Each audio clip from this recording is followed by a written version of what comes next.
In 1963, the United States set out to build a machine that could not exist. It had to stand 36 stories tall, weigh 6 million pounds on the launch pad at Cape Kennedy, and lift all of it off the Earth with 7.5 million pounds of thrust from 5 engines firing at once. No rocket had ever flown that did not tear itself apart at a fraction of that power. The man NASA put in charge of building it had directed a rocket factory once before, inside a mountain in central Germany, and the prisoners who assembled the rockets there did not come home.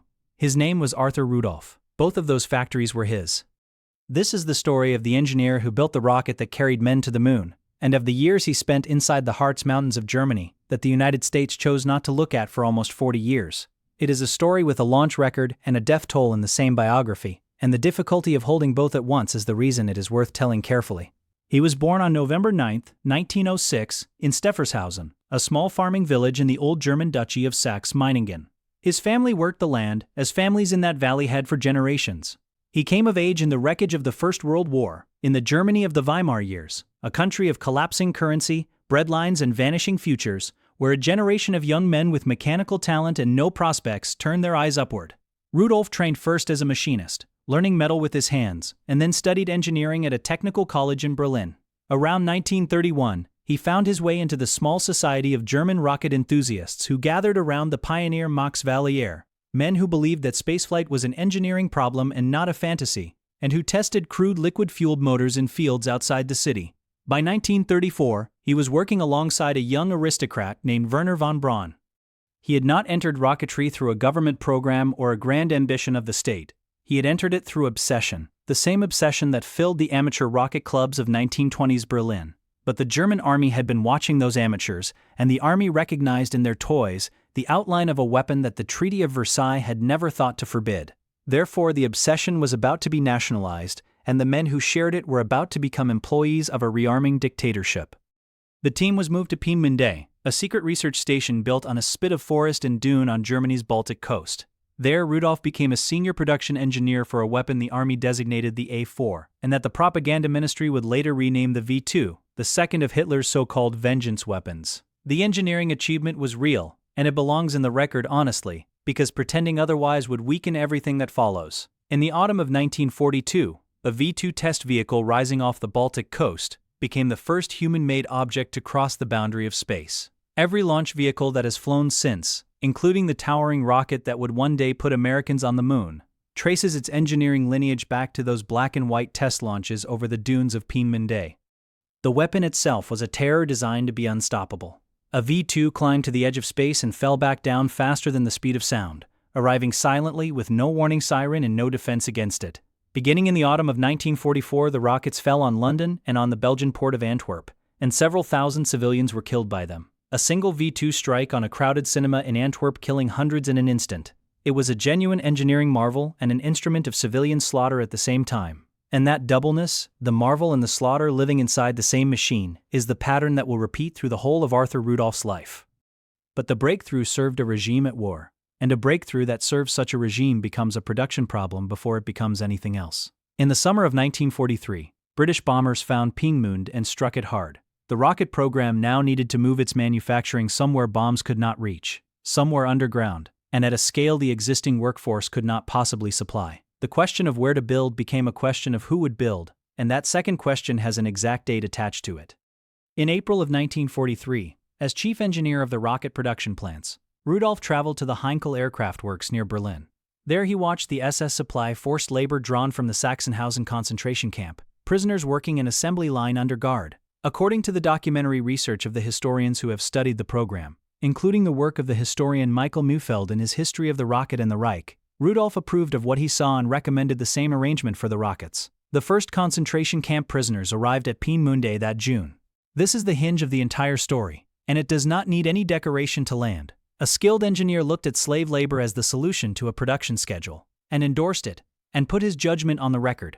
That recommendation would still be sitting in an archive 40 years later, waiting for the right person to read it.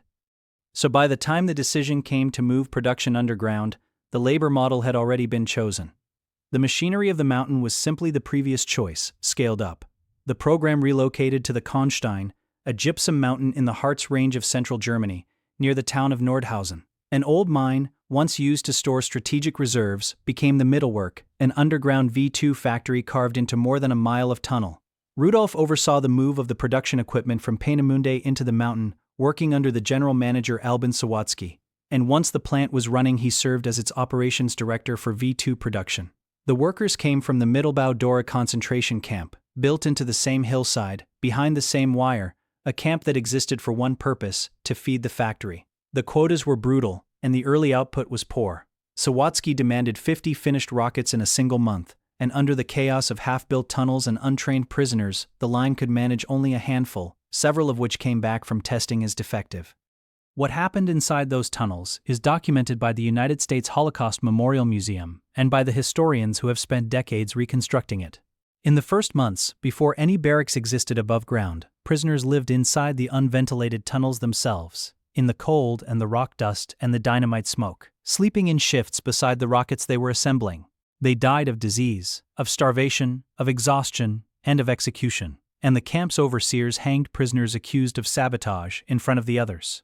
Historians estimate that somewhere between 12,000 and 20,000 people died at Mittelbau-Dora over the life of the camp.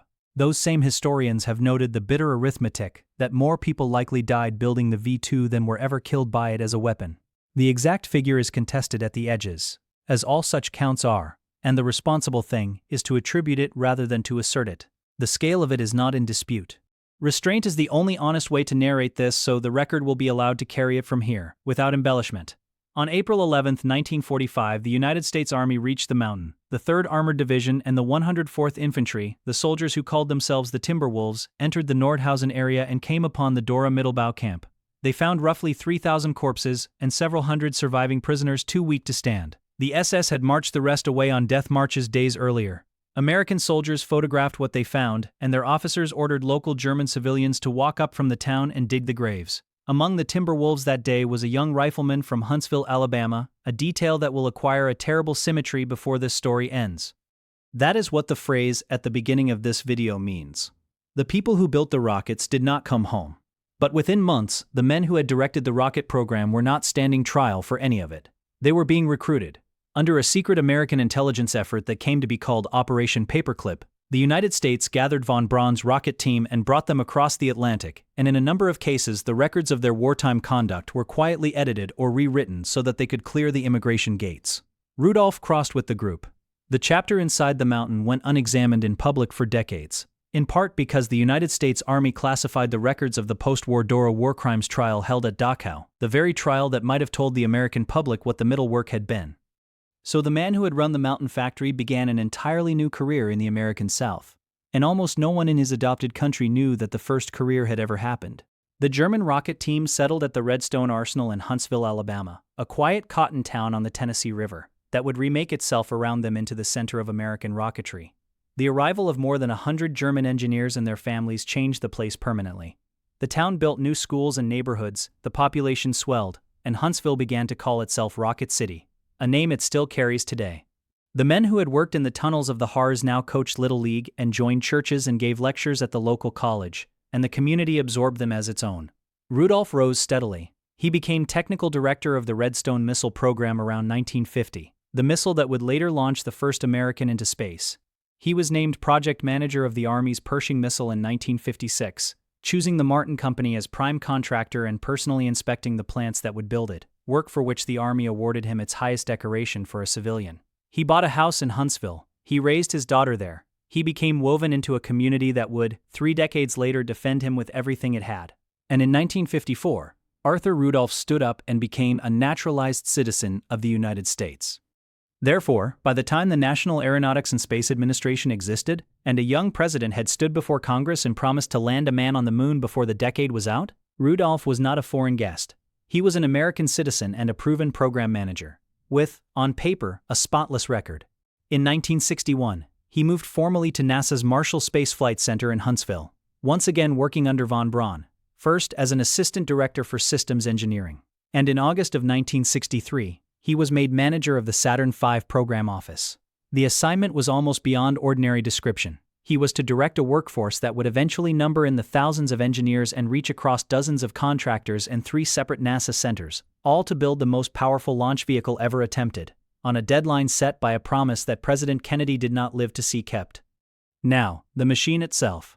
The Saturn V stood 363 feet tall on the pad at Cape Kennedy, taller than a 36-story building, gleaming white in the Florida sun. Its first stage was driven by 5 F-1 engines, built by the Rocketdyne company in California, together producing 7.5 million pounds of thrust at the moment of liftoff. Its upper stages used the J2 engine, a different machine entirely, tuned to burn in the vacuum of space. It is essential to be exact here, because precision is the entire authority of telling this story properly, and the popular version gets it wrong. Rudolph did not design the F-1 engine. He did not pour its metal or machine its turbopumps or light its flame. What Rudolph did was harder to see from the outside and just as essential to the result. He took the design, the testing, and the mass production of a vehicle of unprecedented size, spread across a continent of factories, and integrated all of it into a single functioning program that delivered finished rockets on schedule. It was the same coordination discipline he had practiced his whole career, on the Redstone and the Pershing, and before those, in places it is harder to speak of, now aimed at the surface of the moon.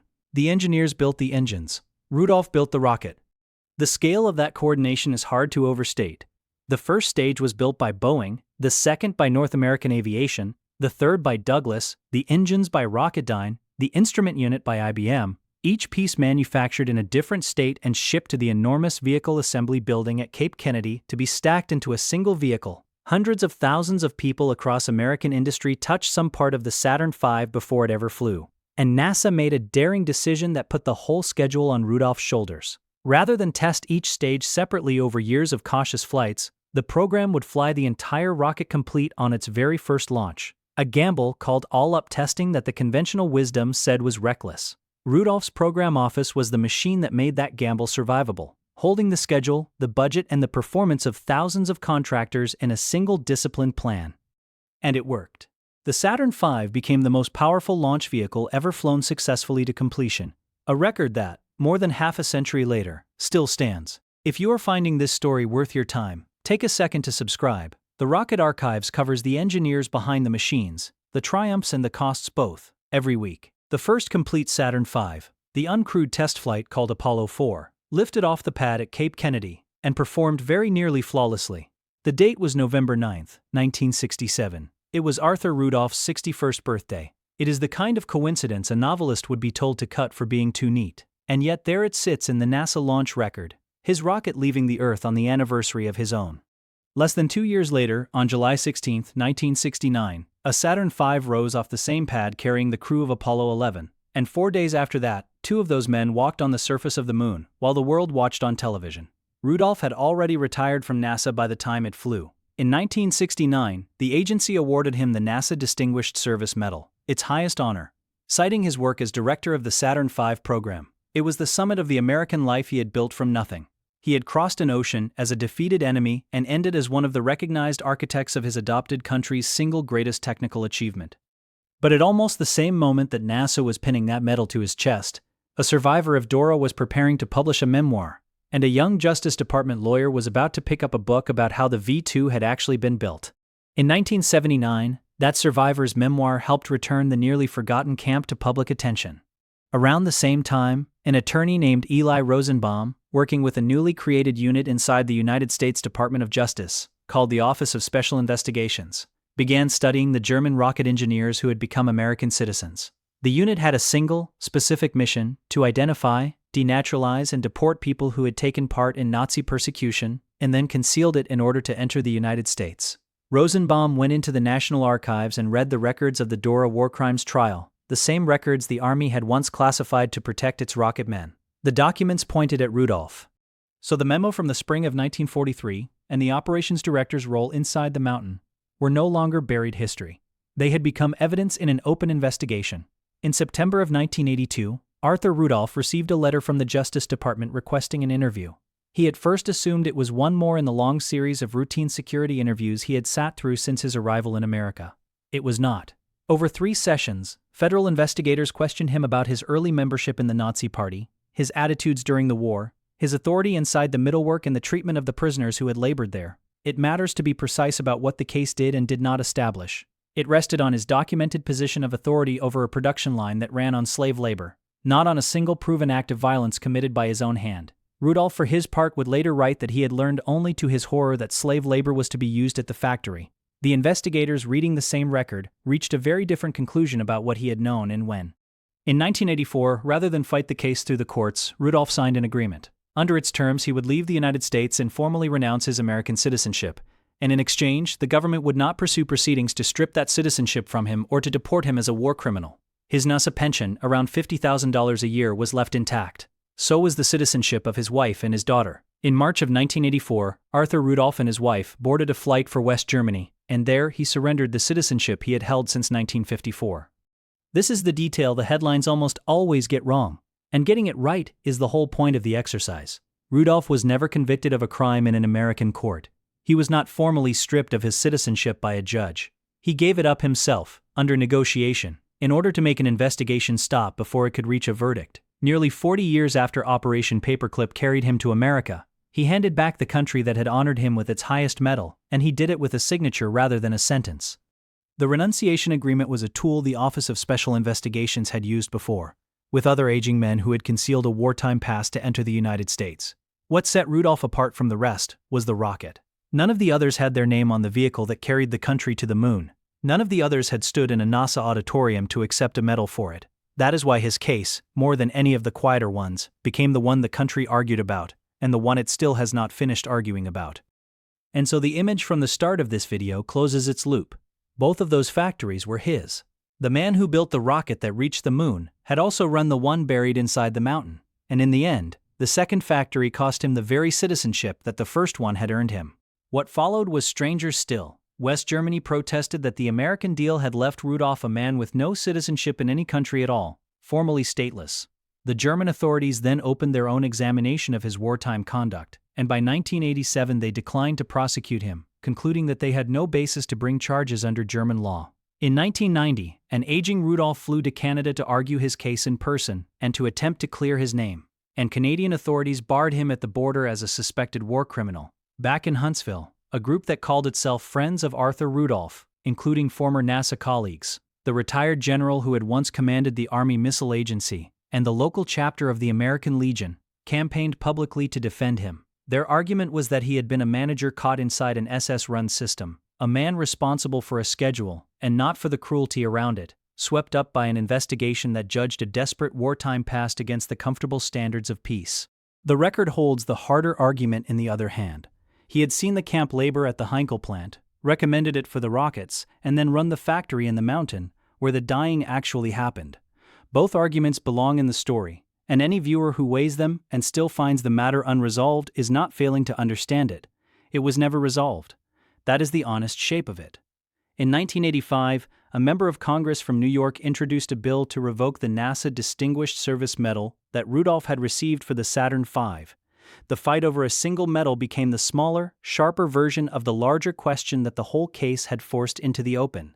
What does a country owe to the people who build its triumphs, and what do those people owe the country in return, when the same hands that built the triumph built something monstrous first? The Rudolph case did one thing that outlasted the man and the medal both. When his story broke in 1984, it dragged the camp at Mittelbau-Dora out of the footnotes and onto the front pages, and the history of the German rocket program could no longer be told as a clean tale of brilliant engineers and silver rockets. Journalists and academics went into the archives with freedom of information requests and pulled open files that had been sealed since the war. The scrutiny did not stop at Rudolph. It reached the whole of Operation Paperclip and even the reputation of Wernher von Braun, whose own documented requests for concentration camp labor had long been left out of the official story. The reckoning that began with one program manager became a reckoning with how the United States had built its space program and with what it had agreed not to ask in 1945. Arthur Rudolph died in Hamburg, Germany, on the 1st of January 1996, a man with no country, insisting to the very end that he had done nothing wrong. He was 89 years old. The Saturn V he directed remains, to this day, the most powerful launch vehicle ever flown successfully to completion. Every one of the 12 men who walked on the surface of the moon rode one of his rockets off the pad to get there. That is a fact, and it is his. The graves in the Harz Mountains near Nordhausen are also a fact, counted by historians who are still numbering them, and those are his too. The young Timberwolf rifleman from Huntsville who helped bury the dead at Dora went home to the same town where Rudolph would spend the best years of his life building rockets for NASA, and for decades neither the town nor the country put the two facts in the same sentence. He gave back the citizenship. He never gave back the medal, and the record never gave him back the years inside the mountain. Both factories were his. History has only ever managed to forgive him for one of them. Subscribe.